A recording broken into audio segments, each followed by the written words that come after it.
नंगी करके मांगते हैं वीडियो ढिला छड़ मार बई चला दूं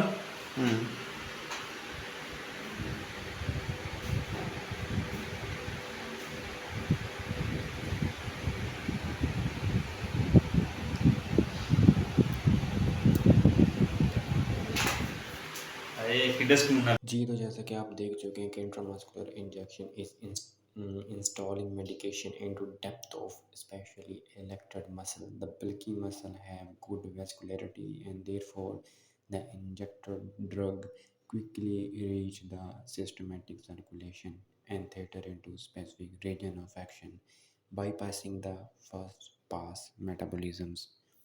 नेक्स्ट है जी इसके एडवर्स इफेक्ट। एडवर्स इफेक्ट क्या हो सकते हैं इंट्रामस्कुलर इंजेक्शन लगाने से? साइड इफेक्ट तो your vastus your lateralis and rectus femoris muscles are located in your thigh. They make up what is known as the quadricep मतलब quad muscles. This is the ES site है of the IM injection if you are self administrating. तो इसके ये हो सकते हैं यहाँ पे ही पैरालाइज हो सकती है टोटली तौर पर आपकी। Thank you for watching.